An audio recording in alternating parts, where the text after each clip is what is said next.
What's happening? What's happening? What's happening? And we're back! Back again, JC's Pop Culture Pod, episode 6, and this time got a special guest coming back to the channel, JR. We used to host, Two Dudes movie review podcast together. He's back here. We're going to talk some movie news, talk about some shit we've watched lately, just like we always like to do on JC's Pop Culture Pod. How's it going, JR? What's up, bro? Thanks for having me. Oh, always, man, always. Always welcome, brother. Let's get it. Let's get into some news stories right now. Let's pull up. I got some up from Bloody Disgusting. We'll get through some horror stuff first and horror adjacent things. Kick it off though with this one. Pretty excited for. I haven't watched the spin-off Gen V yet, but other than that, I'm all caught up on The Boys, of course. And Boys Season 4 set summer season premiere at Prime Video. So we got the release date for Season 4 of The Boys. The Emmy-nominated global hit series will return on June 13th and stream exclusively on Prime, of course. JR, you watched any of The Boys? How you feel about it? Shit, I only seen it whenever it first came out, for real. I seen the first season, but other than that, I ain't watched it since. They said the second season was better than the first, so if that's the case, I probably should have kept watching it, and I'd probably be caught up too. Hey man, I'm gonna try and catch up on Gen V before that, but I got what 4 months? That's in June 13th. It was, right? Yeah.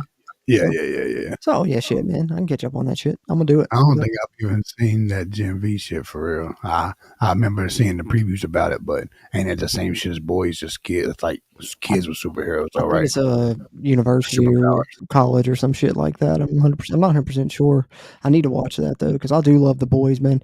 If y'all haven't watched The Boys, it's awesome. Superheroes, but it's almost like a satirical take, but it's fucking hilarious comedy. It's over the top gore and graphic scenes and shit. I mean, at one point there's literally a character that's like almost Ant-Man based, going through a man's dick hole. So that's a thing that happens in the show if you're into some raunchy shit. Shit, it's got Seth Rogen and Evan Goldberg in it. No, they produced.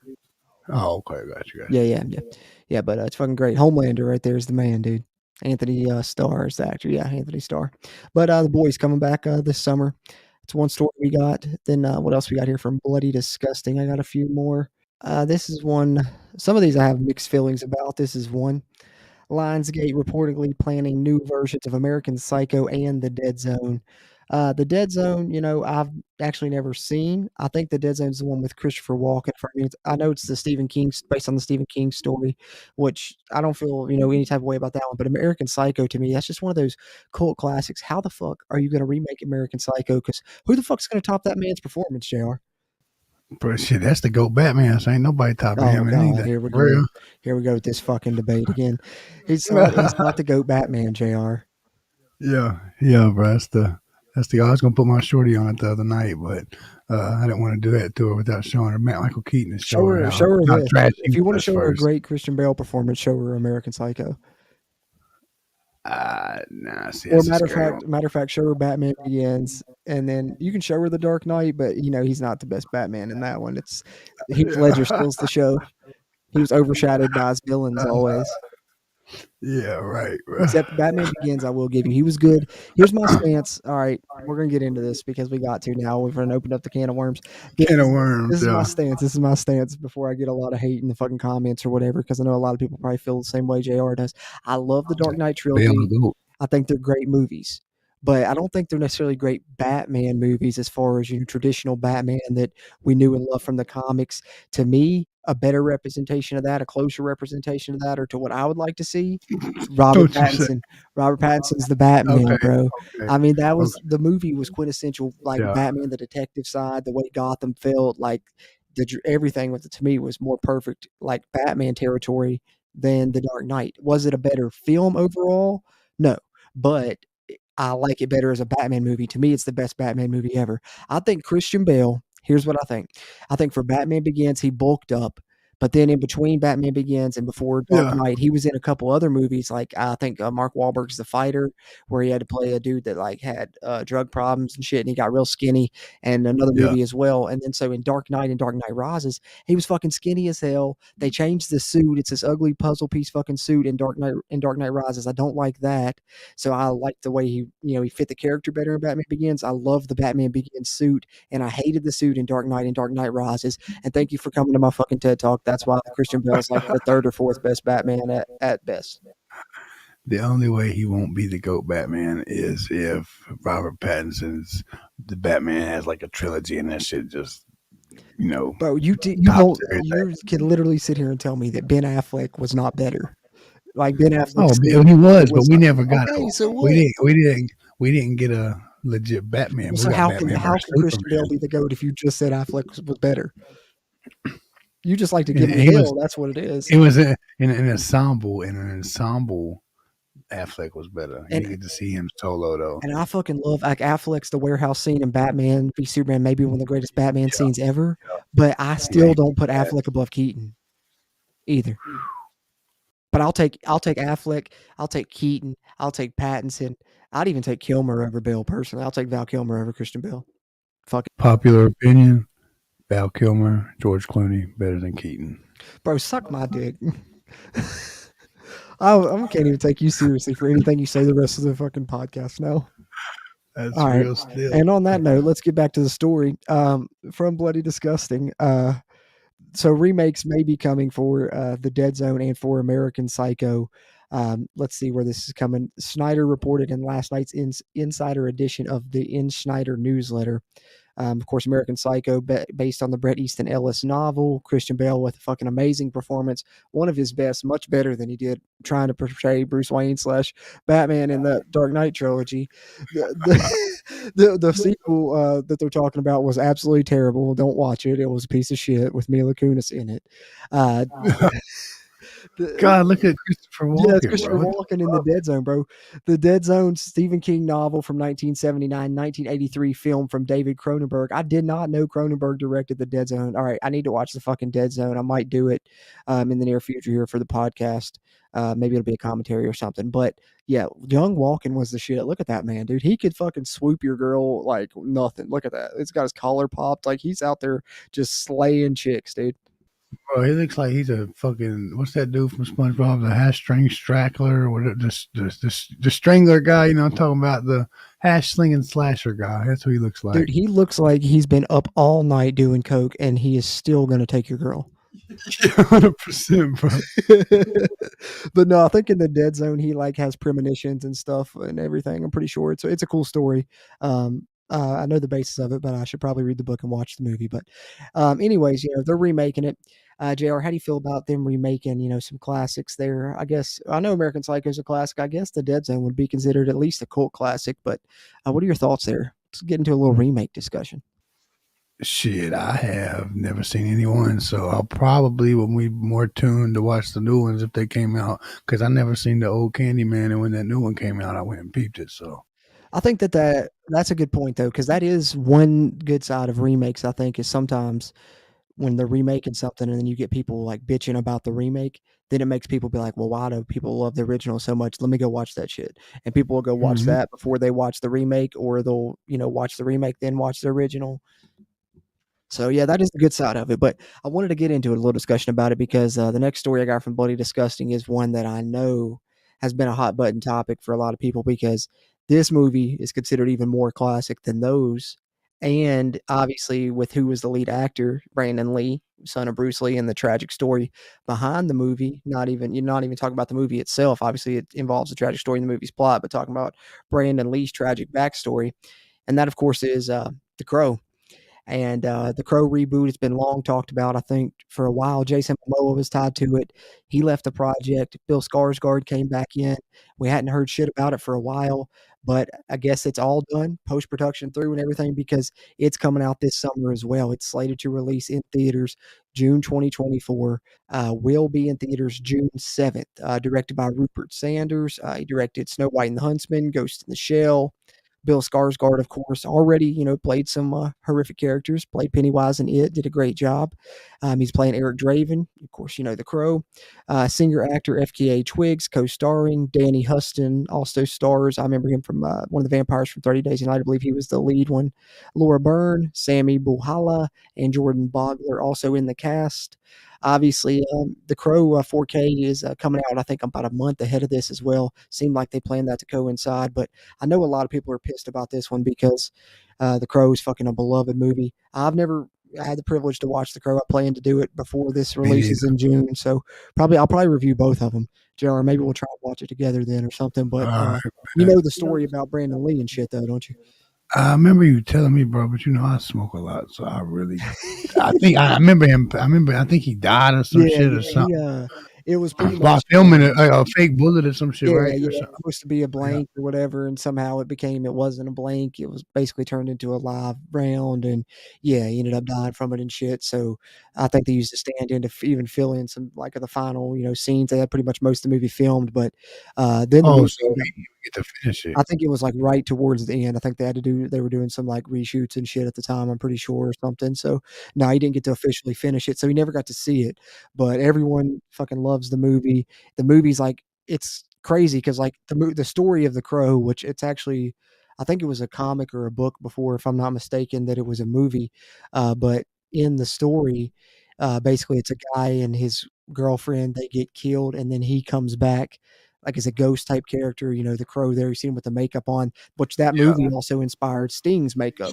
Sting went with the Crow makeup and stuff after that. He got before that, his entrance music like that shit too. Before that he had the like white and red and shit and all that. But so that's how influential the movie was. But basically, like the guy and his girlfriend get killed, and then he comes back to like avenge her death and avenge like a bunch of shit throughout the movie. So he's almost like a superhero type character and shit. So it's pretty cool story and everything. But also it's just tragic because like in the movie the character dies and then he died behind the scenes.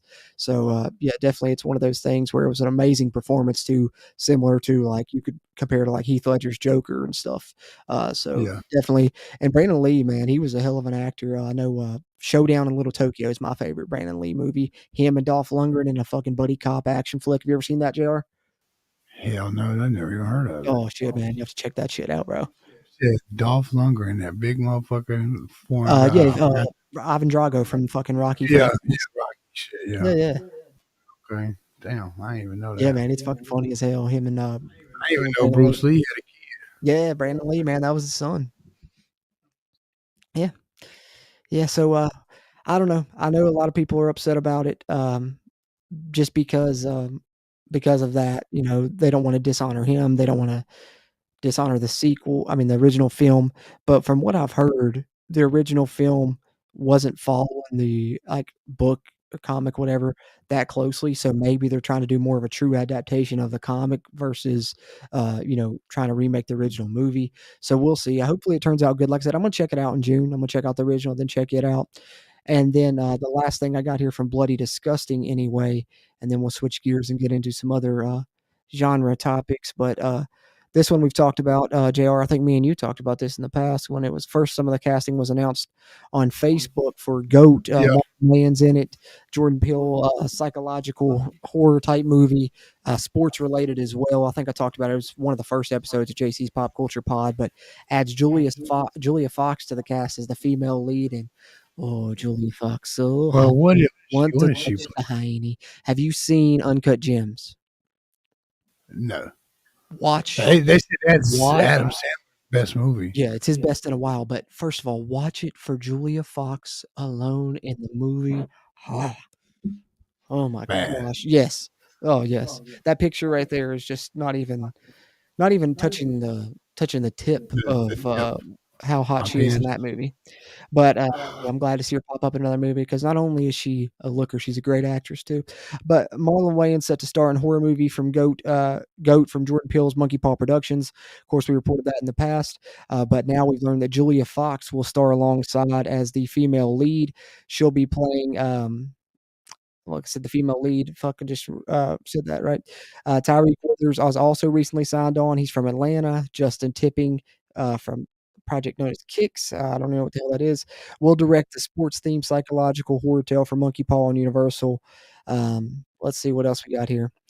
Shit, this shit sound good. Yeah, oh yeah, because I think I read this last time. Yeah, this is pretty much what the synopsis I read on the last update we had. The project, based on a pitch by Zach Akers and Skip Bronke, centers on a promising young athlete who is invited to train with the team's retiring star. But it's a horror, psychological horror vibe. So who knows what transpires from there? Marlon Wayans plays the retiring star with Tyreek Withers starring as the young athlete. So it'll be cool. You get some. I mean, it's Jordan Paul's Monkey Paw Productions producing. You got Julia Fox, so we've known he's done some great shit. Marlon Wayans, who's obviously needs no introduction, and Tyreek Withers, who I don't know a ton, but I have seen some of Atlanta and enjoyed it, so that's pretty cool. So that's what we got coming from there. Yes, that's a. I mean, I know you're not a huge horror guy, Jr., but what do you think about Goat? I mean, is that one you're gonna have to you can check out? Yeah, I peeped Get Out. I don't think I peeped Nope. What about Us? Is that the ones with the family guy, like the twins, or like they Yeah, suits and shit. reflections of each other, some shit? Yeah. I don't think I might have seen that one. I don't remember, but I know for sure I've seen 2 of his 3, and he's what 3 for 3 so far. So he probably will Oh, get you 4 don't for miss, 4. bro. I mean, Yeah. but I mean, he's not directing. He's just producing that one, though. I think his Oh, his well, his well. next film does come out though this year at Christmas, but he ain't shit out about it except for he's got the release date locked down for Christmas this year. But still, yeah. I mean, with him involved, he's producing a lot of good shit lately. They're producing Monkey Man coming out this year. Looks like a good action flick. Got Dev Patel from Slumdog Millionaire did a trailer reaction for it on the channel, so I think it'll be good. I think it'll be good. Something to check out. We got this from Variety as well, Jr. I think I seen you tag me on it on the book actually. So this is for the '90s kids out there. They'll like this one. Oh yeah, bro, I'm hyped for that. I was telling my little hey, my little girl was talking about this earlier, bro, and she was like, "Daddy, who's that kid that has a mean babysitter? He has no pupils, and he has fairies." I was like, "What?" And then she showed me. I was like, "Oh, the Fairly Odd Parents, bro." Timmy And Turner. then I seen that. Now this is like Hazel Wells or something, like a 10-year-old Hazel Wells. They coming to fuck with her at a Also, retirement. it's like they're getting new. Okay, I haven't read none of the details yet. All right, yeah, Fairly Odd Parents sequel series. It's ordered at Nickelodeon with the original voice actors returning, which that's dope because I know one of the voice actors, the voice actor of fucking what's his name, Cosmo. He Yeah. was on Ned's Declassified. He played one of the characters on there, Darren Norris that voices Cosmo, and I've been watching the fucking Ned's Declassified podcast, man. They talk about him a lot and shit, so that's cool to see him get this. I think he was on one of the episodes already. I'm all caught up. That's a fucking cool ass podcast. If you ever watched Ned's Declassified School Survival Guide, some of my fellow '90s kids, but I know us '90s kids have been getting some reboots lately. We had the Rugrats reboot. Did you watch any of that shit, Jr? The Rugrats reboot? I don't think I did. This came on Paramount, right? Paramount Plus. I think I watched the first episode. Nothing other than that. I ain't watched the SpongeBob, the Camp Corral shit. None of that. I watched the iCarly and the Zoe 102. That shit was good. I haven't seen that yet. So that's one reason I was asking is because it seems like a lot of this, like when I'm excited when I hear the news, but then also sometimes like when it comes back, I don't tune into a lot of it either. Like, Yeah. Rugrats reboot, I was like, oh yeah, this would be dope. It'll kind of just bring me back, but it's like not the same, I guess. So I watched like a Yeah. couple episodes. Maybe if I kept watching it, I got into it. But iCarly, like you said, I did like the iCarly reboot. Dope as shit. The Good Burger movie was all right. I didn't. It was all right. It wasn't the greatest, but it just had like a lot of nostalgia. So it hit the description for real. I think one of the best reboots that I've seen or remakes, whatever the fuck you want to call them now. I don't know. The Bel Air, bro, the Fresh Prince of Bel Air's remake series, bro. Because it's like I mean, you take the material and stuff and you keep like enough of it recognizable that okay, this is the same people, but you change it up and do your own shit with it, and that's what they did, and it's really good. I don't know if it's been renewed or not, I don't know if it's coming back, but what they had of it was I really enjoyed and shit. So I say all that to say I've been mixed bag on some of these reboots of '90s properties, but I hope this one's good. Let's see what Variety has to say here. Titled Fairly Odd Parents: A New Wish, the new series will see the return of voice actors Susan Blakesley and Darren Norris as Wanda and Cosmo. Nickelodeon has ordered 20 episodes, so we're going to get at least 20 episodes. Debut on the cable channel this spring. The series will be also available on Netflix internationally later this year. Blakesley and Harris will be joined by Ashley Crystal Harrison, who will voice the new main character Hazel Wells. And here's the official description. In Fairly Odd Parents and New Wish, 10-year-old Hazel Wells has just moved to the big city of Philadelphia because of her dad's new job. On top of being in an unfamiliar environment, it's the first time she's been without her brother, Anthony, who's just left for college, leaving her lonely and unsure of herself. All of that changes when the pink and green haired neighbors next door reveal that they are no ordinary neighbors. They're Cosmo and Wanda, fairy godparents, and they're coming out of retirement to make all of Hazel's wishes come true. So, all right, I mean, I'm down for it. We'll see what happens with it. Yeah, definitely. I mean, I'm hyped because the first one only like Fairly Odd Parents only had like 4 seasons or something like that. Never mind 10 seasons. Never mind. I literally was just Yeah, on Netflix only got 4 seasons though. So that shit had 10, me tripping. yeah, 10 seasons between 2001 to 2017, 172 episodes. Well, I mean, I mean, they really couldn't, Hey, they couldn't bring back Timmy Turner, obviously, because fucking Drake Bell's yeah, not coming back. but the movies, the movies that they had with Drake Bell playing Timmy Turner, bro, I fucked with them heavy.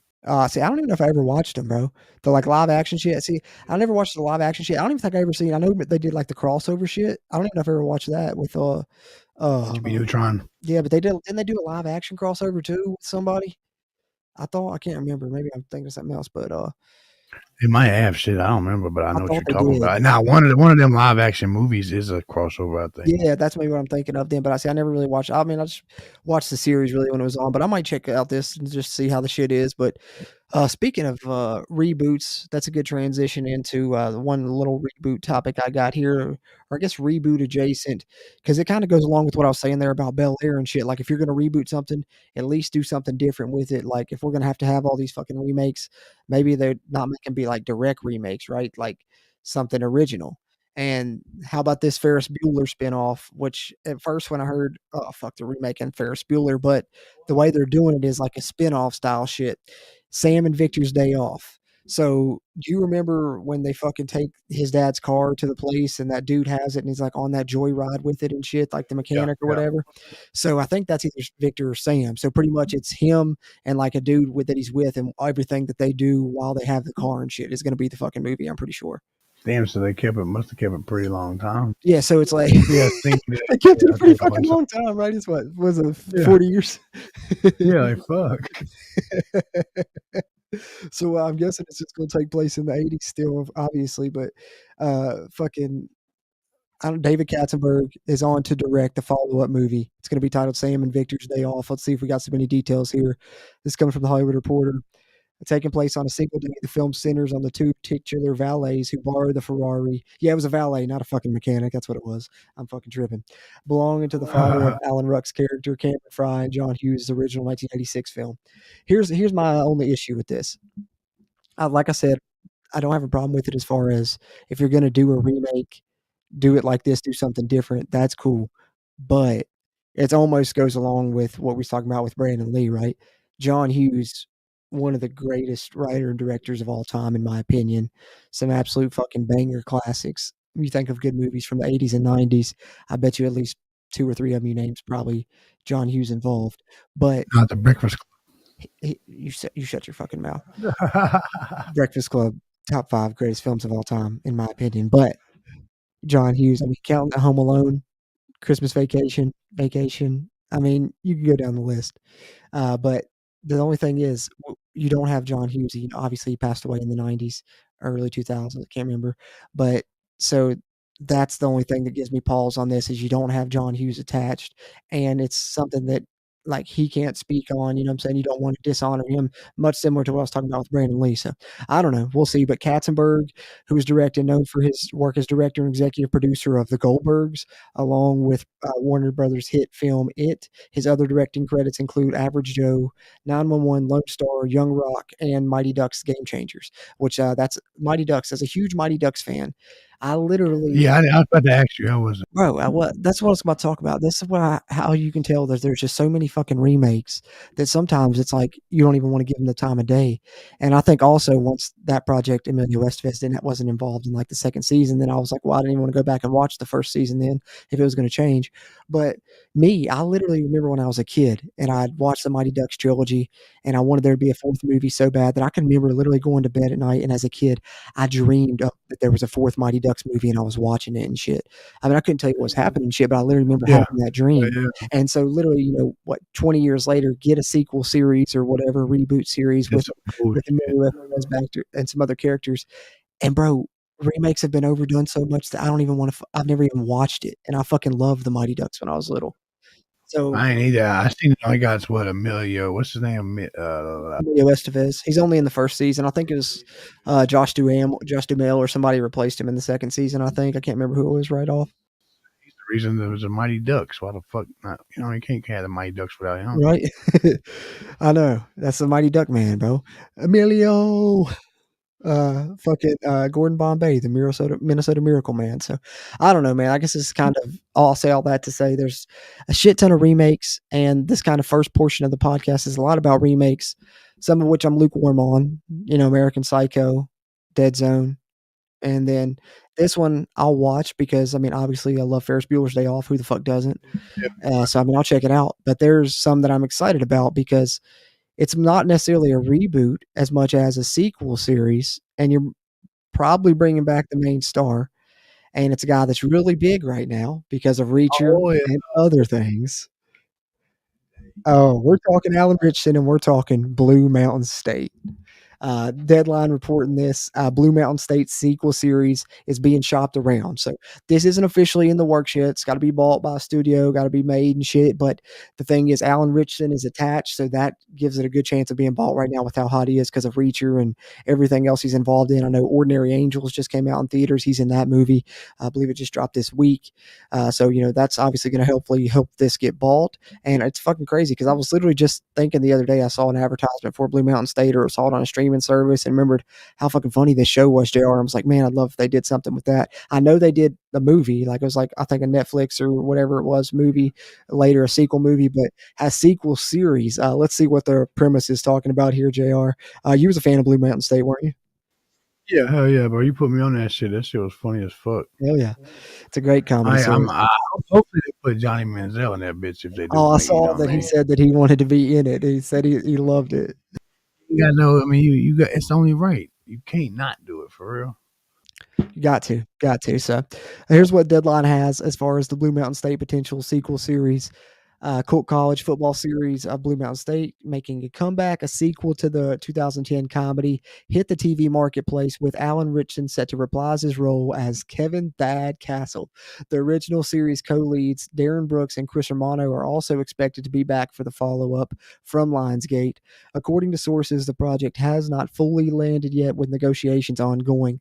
The likely destinations are said to be Amazon, which is obviously a fucking good option with, Reacher's success there, and Netflix, where Blue Mountain State found new audiences and cemented its cult status following its original 3-season run on Spike. There's a picture, obviously, of some of the cast, created by Chris Romano and Eric Falconer, who are here back for the sequel. Blue Mountain State is about a fictitious university and its football team, the Mountain Goats. Obviously, that's about the original series. I'm trying to see if we got any plot details about the other one. Funded by a Kickstarter campaign, the follow-up movie was released in 2016, Rise of Thadland. We just talked about that a little bit. So no plot details as of yet, other than sequel series with some of the original stars attached. So who knows if that means they're going to be coaches now or what? I mean, I would think they would always have to be. It's been so long and shit, but that would be pretty fucking cool spin. If so, what would you like to see from a Blue Mountain State sequel series, JR? Yeah, if they're gonna do it, they're gonna have to be coaches or some type of shit. Because it's been 14 years. You can't be a fucking 14-year college football player, right? So I mean, it's only either that or maybe it's their kids in there or some shit. Oh, that's possible. That'd be cool too. I think the coach route would be fun, but it also Thad obviously is the type of guy he would want to be back around the program. So maybe he's still playing in the NFL, but he's just there all the time. I don't know. They could do a lot of shit with it. Yeah, that motherfucker funny too. So he could ain't he the guy from Titans too? Yeah, he played Hawk. I don't know what his name was exactly, but him and Lila Garrity from Friday Night Lights, right? Yeah, that's what I thought.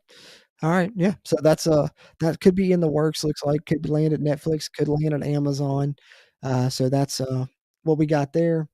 Then let's switch gears here to some other stories. This one is one that got me excited because this is a film that if you saw my most anticipated films of the year, it was up there near the top. and that's, of course, Beetlejuice 2, which we now know is titled Beetlejuice Beetlejuice, coming out in September. And Michael Keaton refused to have too much technology, which is a great sign. We're not going to have a shit ton of CGI. We're going to rely on practical, just like the original. And he said, after years of standing in front of giant green screens on sets, he was tired of that shit. So, this came from a recent interview with People magazine. This is coming from a Variety article. Michael Keaton said that reuniting with Tim Burton and shooting the Beetlejuice sequel, officially titled Beetlejuice Beetlejuice, was the most fun I've had on set in a long time. Film is the follow-up to the 1988 comedy classic, which we've also since confirmed that Jenna Ortega is playing Leah Dietz's daughter in the movie. Keaton stressed how refreshing it was to embrace practical filmmaking after years spent working with giant green screens. Obviously, playing Batman and the Flash and shit, where that shit was like 90% shitty CGI as well. So Yeah. fucking terrible CGI, but I still love the movie nonetheless, as you all know, that have been on here on the channel before. But I think this is just a good sign because practical effects are going to be used in Beetlejuice Beetlejuice. JR, what are your thoughts on the original Beetlejuice? Do you fucking love it as much as I do? Because I think it's fucking one of the most underrated comedies ever. And are you hyped for the sequel? Hype for the sequel. Never seen the first one. Suck my left ass. Yeah, I've never seen it. I've seen the cartoon. I don't think I've ever. I remember I'd always low key when I thought of Beetlejuice, thought of Edward Scissorhands. What? That's what I put. I mean, I that's what guess put similar tones, but Edward Scissorhands is more like a weirdish. I mean, obviously Tim Burton, but I think Yeah, Beetlejuice is just much more comedic to me. I guess they are similar in tone, but I just also it's love shit straight. that's that Is type it of straight tone. comedy though? Yeah. I mean, yeah. Beetlejuice is way more comedy than Edward Scissorhands, in my opinion. Oh, okay. See, I thought Beetlejuice was horror. That's why I don't think I ever watched I it. mean, I guess it's classified as that. Technically, it's comedy horror, but it's no more horror than fucking Gremlins or fucking shit like that. Oh, I okay. mean, but it's a fucking all-timer though for me, all-timer. So we'll have to watch that together at some point. But moving on, got a couple more news stories. Then we're gonna talk about some shit that we watched lately. Speaking of effects, this right here from Variety. Obviously, we got the Fantastic Forecast. If you want to know more about that, I put out a video on the channel. You can go check that shit out. But we know that Ebon Moss Bachrach from The Bear, and I know more from NOS 4A2, the Joe Hill adaptation series that aired on AMC. He's playing the Thing. You got Pedro Pascal as Mr. Fantastic. You got fucking I can't remember the other guy's name as Johnny Storm from Stranger Things, Joseph Quinn, and then you have Sue Storm is that one actress that I can't remember her name either at this time. But if you want to know for sure, go watch my casting video because little kid knows it in there. It's slipping my mind right now, but I might think of it at some point in this podcast later, and I'll just say a random lady's name, and if so, you'll know that's who I'm talking about. But uh, Ebon Bosmakarok says that the mocap suit or the suit for the Thing will be mocap and it's not going to be an actual physical suit that he'll be wearing. Talked a little about his casting on Jimmy Kimmel, and that's when he revealed this. In the past, I think so it's not just like not going to be makeup, not going to be a suit that he puts on and shit. It's going to be CGI pretty much is what it means. He's going to have he's going to just be wearing dots and shit while they film, and they'll put the fucking rocks and shit on him in post production. So pretty much the antithesis of everything I just talked about with Beetlejuice, right? But hopefully they do better CGI in this than they did in fucking Ant-Man because it's been shitty CGI lately. She-Hulk, some of that was pretty shitty as well. But we're going to talk more about Marvel and they're needing to retool after some of those shitty things here in a second. But as far as his quote here, in the past, I think they've done a suit. Michael Chiklis wore a suit in the past Fantastic Four movies. Michael Chiklis, awesome actor, was awesome as the Thing. Apparently was really uncomfortable, and we're past that. It's a little kind of cosplay, kind of amateur, the kind of stuff that with the technology we have. So obviously he's a fan of the technology and the computerized effects for it there. And there's a video for it in this Variety article if you want to watch it. So, but that's what we have so far. Not a ton of news on the Fantastic Four. Vanessa Kirby, that's the name that I couldn't remember there. And of course, there's the picture they released. Marvel Studios. I talked about it in the casting video. Going to be taking place in the 1960s, so that's pretty cool. But Marvel need to bring in some heavy hitters now, right? They're trying to retool because they really had some misses. Not only did they have some misses, but you got the Jonathan Majors controversy and stuff, right? So I think that we had a great piece from the Hollywood Reporter here. How Marvel is quietly retooling amid superhero fatigue. As we continue through movie news, this is one of the big things that I wanted to talk about, JR, because I thought this was a great piece from the Hollywood Reporter. I encourage everybody to check it out if you haven't yet. They released this a few days ago. I think it was back like February 20, was it for 21st? Yeah. But pretty much, I won't read through the whole article. This first part is basically talking about how after the Marvels was the worst performing movie the MCU's ever had recently, and it bombed. Not only did it bomb, but Ant-Man bombed, and they were kind of hoping Kang to be the villain moving forward. Obviously, with it being the Avengers, the Kang Dynasty. So not only did Jonathan Majors have the legal troubles that came about, but with Ant-Man underperforming, they were kind of quietly looking to retool anyways and move away from that. So in order to do that, they wanted to, make some big moves, some retooling moves, and I think that we saw that in recent weeks. They've hit really 3, I guess you could say, home runs with fans of, superheroes when they dropped the Deadpool and Wolverine trailer, which, they talk about here and how many views that it got. I think it broke the record. Yeah, the most watched trailer of all time, 365,000,000 views in 24 hours. Yeah, so they dropped that. They're like, "Okay, that might have got some people back on board." Then, next day, they drop, of course, the Fantastic Four news that we talked about. You get the period piece setting, 1960s. Everyone's excited about that because they've been waiting for Fantastic Four to come to the MCU, and they've also been waiting for X-Men. And, of course, the Marvels, spoiler alert here, jump forward about 30 seconds. You haven't watched that, but you get Beast in the, post-credit scene of that, so you're getting X-Men coming into that. But not only that, after that, they dropped this banger, JR. They dropped the trailer for X-Men '97. Did you see this? The new one, right? Yes. Yeah, yeah, yeah. It's literally, I mean, they got the theme song of the original. Yeah, the opening of the trailer, if you guys haven't seen it, is literally the closing of the '90s X-Men series when, Professor X is, dying or whatever and shit. Yeah, so, like, if you're a fan that grew up watching that animated series at all in the '90s, this trailer brought back all the nostalgia. So, all in all, Marvel, has trying to retool. They really hit 3 bangers that are trying to showcase what they're doing to retool, and this article not only talks about those, but then goes on to say, what they've got coming and adjustments they've made behind the scenes to try and fix some of their wrongs, the mistakes they've made in this past phase, which I think personally the biggest mistake was not going directly, to Fantastic Four and X-Men right after the Endgame shit. They went through this big lull without it, thinking they could carry it with some of these B characters, and it just fucking didn't work. Not at all. They should have known that from ahead of time. Absolutely. So, continuing on after, talking about that, just to kind of sum up the first part of the article, these public-facing moves come as studio boss Kevin Feige recalibrates. Early in February, the company completed reshoots for Agatha Darkhold Diaries, the WandaVision spinoff, which I'm excited for because WandaVision was one of the Disney Plus series that I did like. I loved Loki. I loved WandaVision. I liked Hawkeye. Echo wasn't bad, but it wasn't everything they sold it to be. I see it, but they said I think you might have told me Daredevil was only 1 episode, so I ain't really too fucking. Yeah. Yeah, I think he's only in one scene and shit, so they kinda hit me with old bait and switch on it. They also act like it's gonna be super R-rated, and there is some gore, there's some blood and shit, but it's not fucking like what they try and make you believe that it is. But I do like the fact that they are doing some R-rated shit. They've created a little, what is it, Marvel Spotlight banner for those properties. I'm sure that's what Deadpool 3 is gonna be under and shit, or Deadpool and Wolverine, I guess the title is now, but continuing on, the studio also quietly hired Eric Pearson to polish the script for Fantastic Four, which is going to shoot this summer in London. Pearson is a company stalwart who worked on Thor Ragnarok and Black Widow and has a reputation for taking scripts over the finish line. The stakes for that movie is high. Obviously, they need to get that right, as the studio is still searching for characters and actors who can carry its universe forward after the exits of Robert Downey Jr. and Chris Evans. Kind of been, spinning since then. A lot of fans have been hit with that superhero fatigue that this article is talking about. And then they also hired Joanna Callow, the showrunner of the FX acclaimed series The Bear.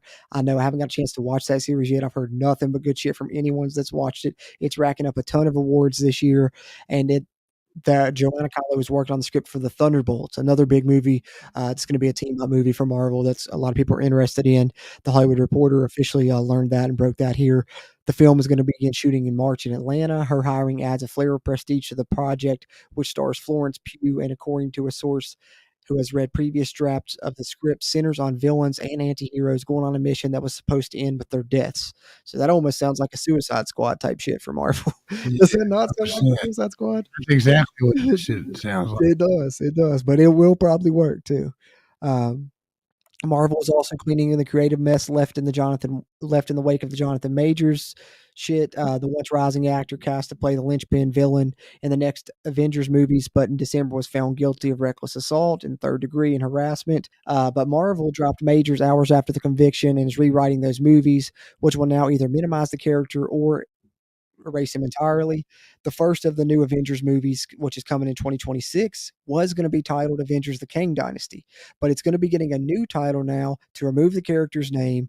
Those sources say that even before Major's conviction, the studio was trying to make these moves after Ant-Man Quantumania underperformed, only grossing $476 million. On the TV side, Marvel has been reorganizing its operations to allow for greater control from showrunners, a move made after the critical failure of Secret Invasion, which I thought was going to be really great and just didn't, nail it like it needed to, which sidelined executive producer Kyle Bradstreet after a year with creative factions vying for influence in his wake. The show had about 2.5 billion minutes of viewing over its 6-week run in the bottom third of Marvel's Disney Plus series. So execs are not calling it a reboot, even a soft one, but more of a creative retooling what Marvel's doing right now. It's no secret that since Endgame, the company was asked to scale up in an unprecedented way, and they've been putting out, too much shit. They've been spread too thin. I think that's why some of the effects have, been lower tier than what they were previously in some of these films. So Sure. I'm glad to see that they're recognizing though that fans are, not watching this shit. They're not buying into all this shit, and they're gonna do less shit and try and focus on what fans want and doing the shit that they are doing better. So that's, gonna be a good thing, I think. But hopefully we'll see what happens with it. The dual writers and actors strikes, while costly to Hollywood, ironically gave Marvel breathing space. It was able to reschedule its movies so that only Deadpool and Wolverine is going to be their only release in 2024, and they're only releasing 2 series this year. One they've already released, Echo, and then Agatha, which is coming later this year on Disney Plus. Other movies remain in the script stage, while TV shows such as Ironheart have filmed but have no release date in sight. Also, we know the Daredevil project, Born Again, is in the works as well. It is all designed to give creators some breathing room and give audiences the chance to miss the MCU just a little bit. They're not going to give up, says a source who has worked with Marvel over the past year. They want to make something great, to wrap up the Hollywood Reporter article there. So, thoughts, JR, on a nice article there from the Hollywood Reporter, kind of summing up Marvel trying to retool, superhero fatigue going on, and maybe people a little bit tired of things, and Yeah. their viewerships suffered because of it.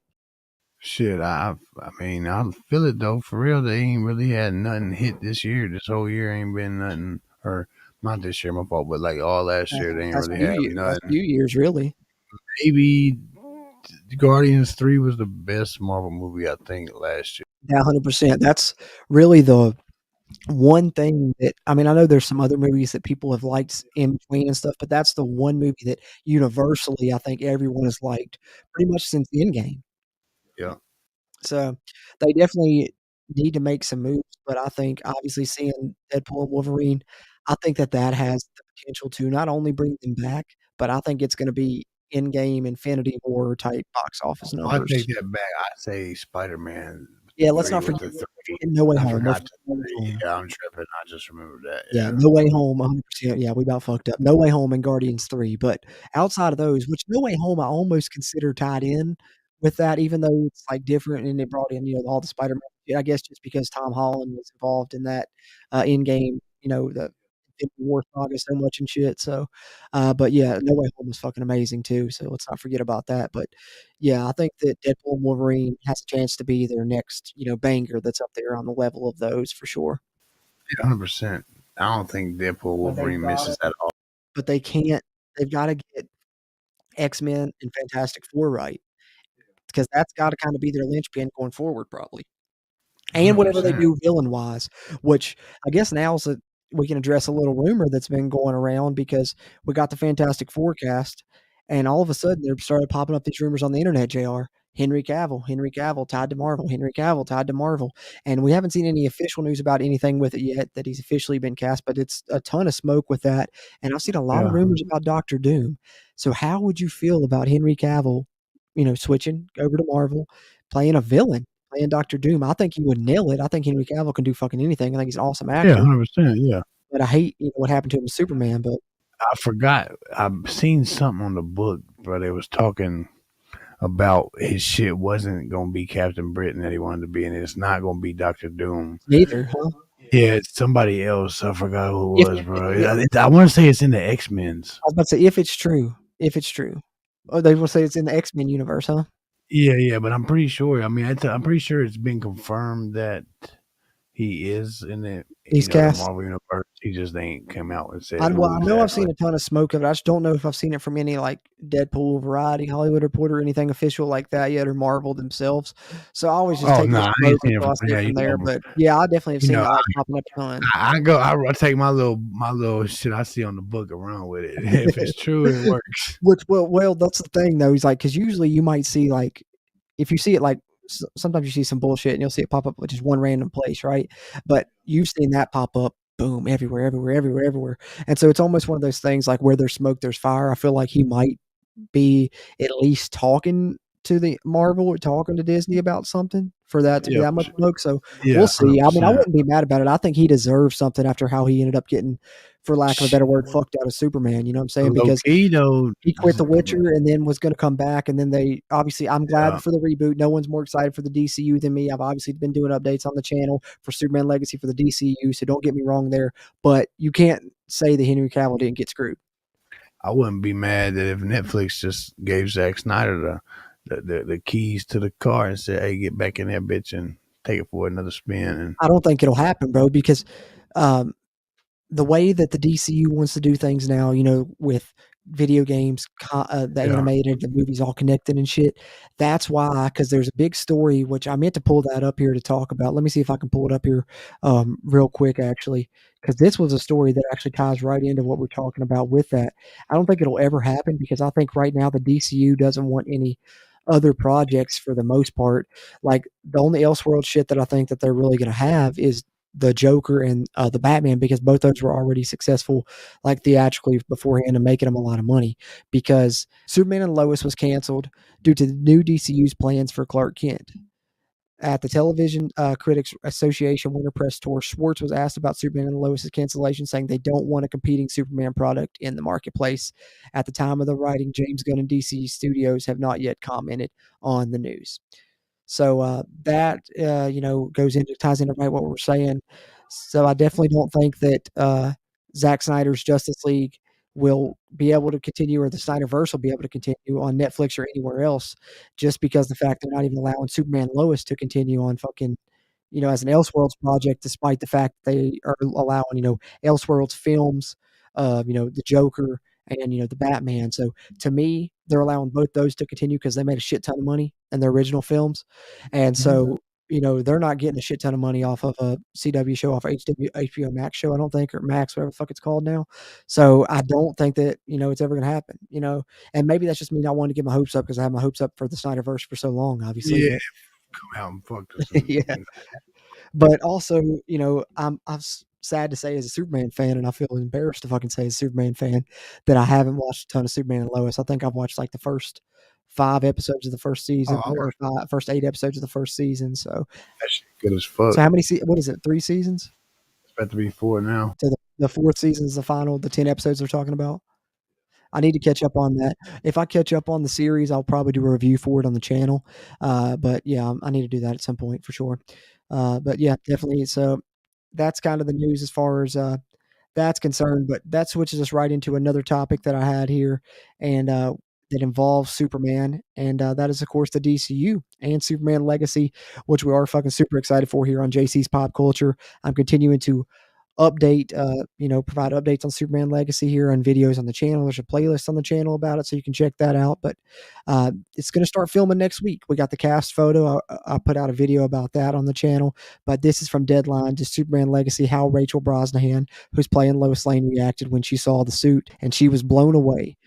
said the suit, meaning not Lane's, but rather the Man of Steel. So she's already seen David Corn's silhouette Superman suit, which if you saw at the table read that they did, which they released the cast photo after, the logo looks a lot like Kingdom Come on their nameplate. So I'm guessing the suit's probably gonna have the Kingdom Come Superman logo. But seems like it blew Lois Lane away. So how excited are you for to see the suit number one, JR, and also just for the movie? Dumb hype for the suit. Yeah, that Kingdom Come logo is gonna look fly. Yeah, Because we never I love it because, I mean, the Man of Steel logo was a little bit different. Zack Snyder changed it up, kinda did his own little S, but they all still you could tell is that recognizable similar S.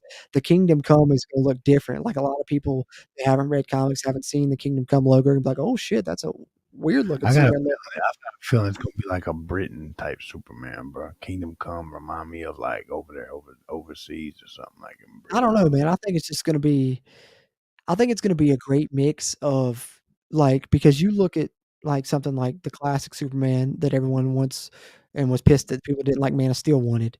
I think you're gonna get a good mix of that, mixed with James Gunn's crude humor and, more modern take and shit when you watch something like Suicide Squad, Peacemaker, Yeah. Guardians, shit like that. So you get a good mix of those 2, and man, that could be a fucking awesome Superman recipe.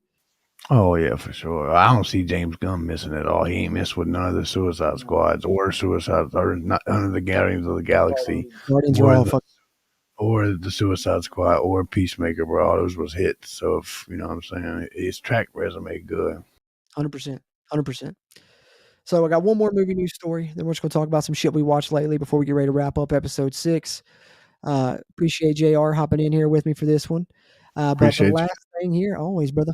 The last thing here, this movie, I hadn't even heard about this movie, but it's a Coke versus Pepsi movie, Cola Wars. And It's legit. apparently a bunch of studios were vying to buy this shit, and Sony ends up getting the rights, which Sony needs it right now. They're fucking struggling after that Madam Web fiasco. Oh, yeah, It's funny though, because a lot of people are watching Madam Web now because of how bad it is. They want to have a laugh and shit. So it might end up being actually not terrible box office numbers because how bad it is, which is so fucking ironic. But continuing from Deadline, Sony here uncaps $1 million deal for Cola Wars and heated auction for the Coke vs. Pepsi saga. This is an exclusive Deadline article. Sony has stepped up with seven-figure bid to uncap Cola Wars, a movie pitch that tells the true story of Pepsi's attempt to change Coca-Cola's century-long reign as the world's top cola, sparking the unforgettable Cola Wars of the mid-1980s. This behind-the-scenes account from Michael Jackson's fiery mishap to the new Coke debacle, so it's going to tell all kinds of stories, tells the ultimate underdog tale of history's most iconic second-place contender vying for the number one spot. Sources said it was around 1 million, while Sony said it was 1 million. Still a whopping deal for a pitch. That's fucking wild for a script, guys. I mean, it's not even a movie yet. Like, they haven't even filmed this shit, nothing. It's just for the idea, basically. The Cola Wars script will be written by Jason Schumann and Big Ben Queen. Schumann, whose long relationship with Sony was a big factor here, is the co-creator / writer of Apple's hit show Acapulco. I don't even know what the fuck that is, which begins its 3rd season on May 1st. I haven't either. He was the executive producer of HBO's Winning Time, fucking amazing show, which should have continued. That's fucked up. And the producer of 2022's Oscar-nominated Indy to Leslie. And I'm gonna use the second to rain on you because you probably haven't even watched Winning Time and you're wearing a Lakers jacket. Yeah, I haven't, bro. I'll be seeing it on Max say new episodes and shit too, bro. And I still ain't clicked on the motherfucker and started the first episode. Oh, that's funny. And the article wraps up. Queen is a Coke guy, and Sherman is a Pepsi guy. So they got 2 different guys that like each one writing the script even. Could be something interesting and fun. We'll see. Seems like we're getting a lot of stuff about IP. Did you see, I know I talked about on one of the podcast episodes, the Pop-Tarts movie coming out on Netflix. Jerry Seinfeld's directing and he's starring in it. Yeah, it's going to be funny as fuck. Yeah, it should be funny too. So some shit like that might be good, but I don't know. I'm interested. Coke versus Pepsi could be cool to watch. Air was fucking awesome, so we'll see. I fuck with Pepsi more anyway, so go Pepsi. You like what?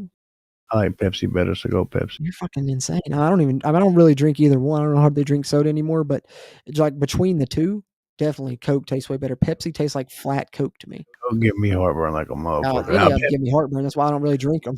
Pepsi definitely goes flatter way quicker though. But when I drink soda, it's Dr. Pepper all day, bro. Oh yeah, Dr. Pepper or Mountain Dew for real. or grape soda. I'll let me some grape soda. All right, so that's all I got for movie news. I know it was a lengthy movie news segment, but it's been a while since the last episode because I threw in the special bonus podcast episode about EA Sports College Football 25, something we're super fucking hyped about. If you haven't checked that out, check it out. Episode 5, everything to know that's been confirmed thus far. So we'll wrap this up here. We'll try and keep it brief as possible with these little reviews or little segments talking about what we watched lately. But JR, what about you? You want to take the floor first? What's something that you've watched lately? Shit, bro. I'm just finished. I ain't finished. I got one episode left, but one episode left of Ted, bro.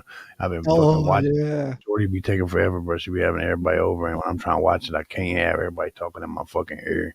And yeah, and I be damn like, bro, that shit funny as fuck. That shit is hilarious. Oh yeah, it is, bro.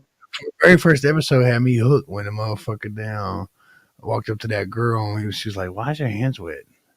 You just washed your hands or something?" He was like, "Yeah, I had diarrhea." What the fuck? Bro, the show is so random and shit, dude. I swear I love that show. But it's also low key, it's almost set up like a old school sitcom too. That's one of the things I talked about like in my review here is because it's funny as fuck. It's still just like Ted from the movies, but I think it's probably tied with the first movie with me as far as best thing that they've made in the Ted series because it does give you that old school sitcom feel that like ends every episode with like a moral lesson type shit. 100%, yeah.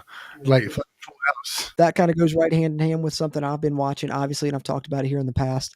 Ted Lasso. Hey, I told you I might watch season 1, but that bitch was amazing. Well, dude, and it's so fucking good. Like, it's so great because one thing I can think is like I watch one episode and the first 5 minutes I'm crying so hard that I got tears coming out my eyes, right? And then the final 5 minutes of the episode, I got tears coming out my eyes because I'm so emotionally moved by what the fuck, it's going on. Yes, that's the type of show that it is, man. It's so good, but also it's like if you're in a bad mood, if you're not feeling good, watch Ted Lasso and it will put you in a fucking good mood. That's the best thing I can say about the show. But I finished it so quick, it didn't take me that long. It's 3 seasons. I wish there was more. There's 12 episodes in season 3.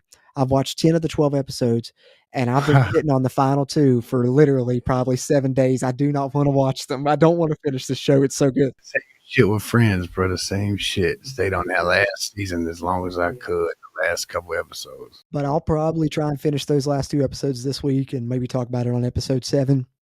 Other than that, I've been watching another series, Abbott Elementary, man. If y'all haven't watched Abbott Elementary, I'm sure I'm late to the party on that one, much like I was with Ted Lasso, but it's funny as hell as well. Made in a similar style to The Office, but takes place at a Philadelphia elementary school. Quinta Brunson plays the main character. She also created the series. And man, I think it's just as funny as The Office. It's right there with it, man. It fucking makes me laugh so much. All the characters in it are great. You get the guy that played young Chris Rock and Everybody Hates Chris playing one of the teachers in it. He's hilarious.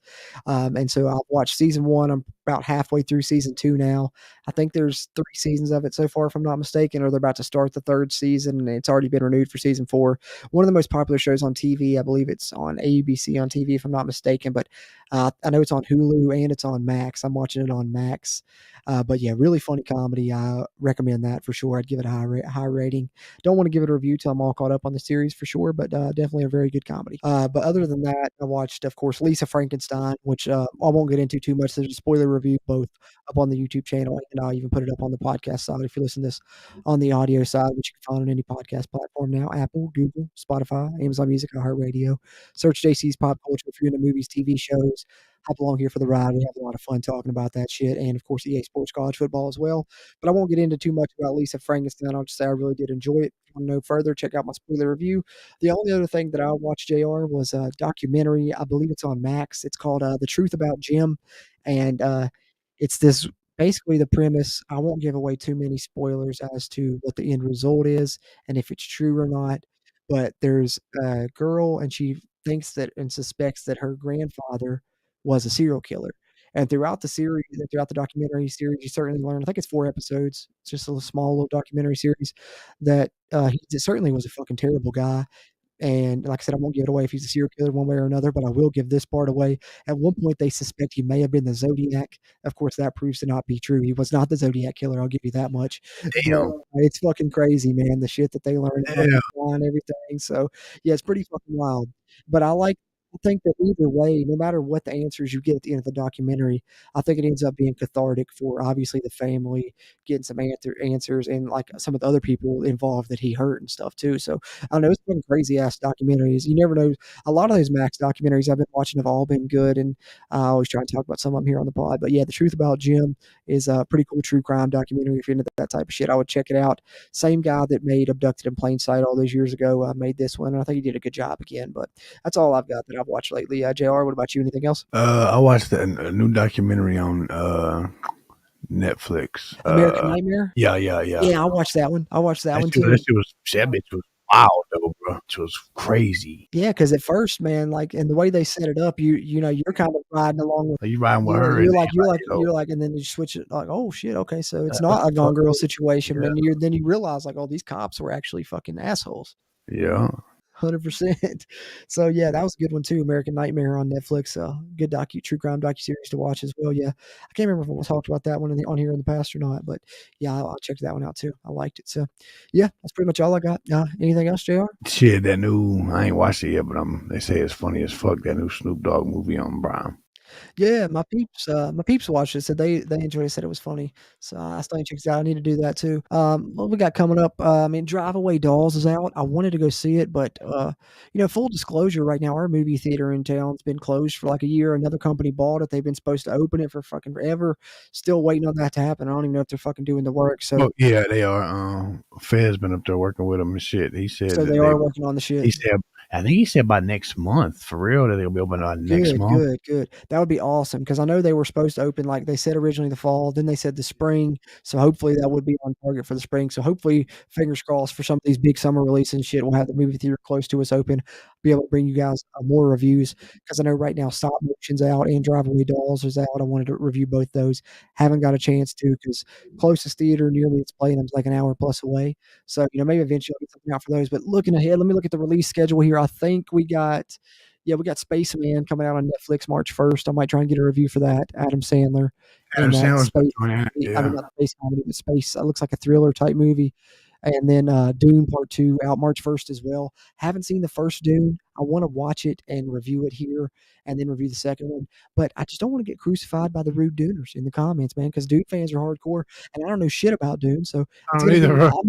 preface that in the review, like, hey, don't fucking crucify me because I'm just, you know, taking this at face value, know nothing about Dune going into this movie and just reviewing the movie itself. But yeah, I'm gonna try and hopefully watch Dune and then maybe go see Dune 2 March 1st. So last thing, I guess, talking about some upcoming releases, got those two March 1st.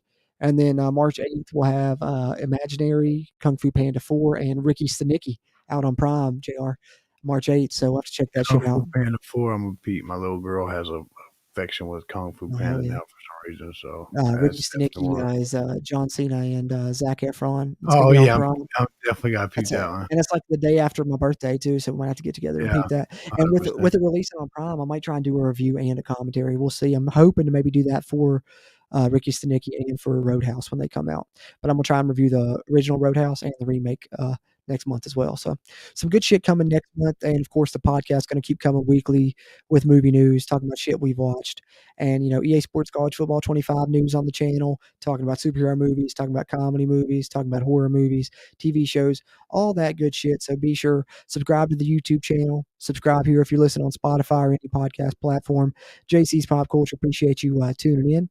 Any final thoughts, JR, before we wrap up episode 6 here? Hell nah, motherfuckers, just keep watching.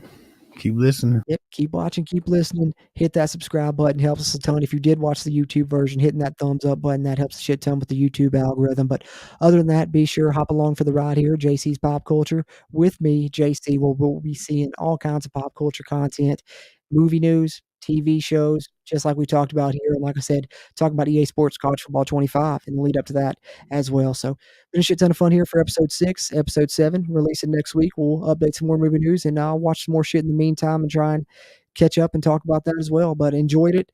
Hopefully you guys enjoyed tuning into this one. We'll be looking forward to the next one. Bam, bam.